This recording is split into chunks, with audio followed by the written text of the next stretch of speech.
Liverpool, perched on England's northwest coast, where the River Mersey meets the Irish Sea, was one of the world's most powerful cities in the early 1800s.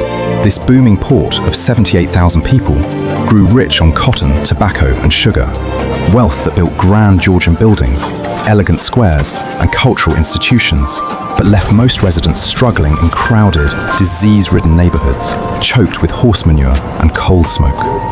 Today, advanced AI technology allows us to transform centuries-old engravings and paintings into photorealistic recreations, bringing these lost streets back to life. Join me as we step into the Liverpool our ancestors once knew.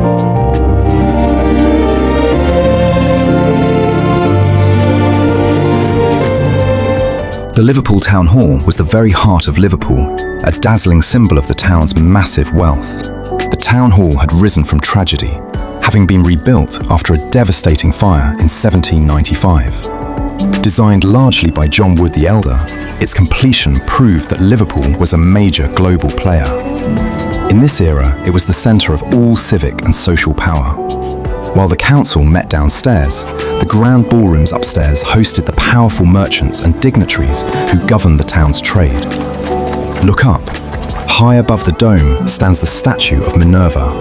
The Roman goddess of war and wisdom, she was also the goddess of commerce and the arts, a perfect guardian for this powerful port.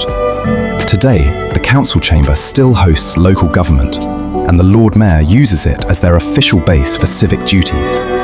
Its magnificent Georgian rooms now host public tours, weddings, and official receptions. For centuries, sailors returning home knew they'd reach Liverpool when they glimpsed this spire rising above the Mersey. Our Lady and St. Nicholas, the sailors' church, had watched over the waterfront since medieval times. That elegant spire you see was added in 1746, specifically as a navigation marker for ships entering port. At high tide, the river would lap right against the churchyard walls. This engraving captures Liverpool in 1808, just 2 years before disaster struck.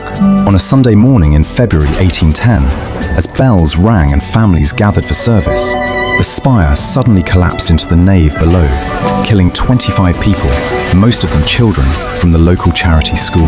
The tragedy shocked the city, but Liverpool rebuilt as it always did. St. John's Market, opened in 1822, was where everyday Liverpool came to shop. Built on the site of the former St. John's churchyard, this iron-columned hall brought order to the city's chaotic street markets, offering shelter and, theoretically, better hygiene for hundreds of vendors selling meat, fish, vegetables, and household goods. The cast-iron structure was cutting-edge Victorian engineering, creating a vast open space where Liverpool's population gathered daily. Here, wealthy housekeepers rubbed shoulders with working families scraping together pennies for dinner, all navigating the noise, smells and bustle of Victorian market life. The floor was perpetually damp with crushed vegetables and spilled liquids, the air thick with the smell of fish and unwashed bodies, and pickpockets worked the crowds.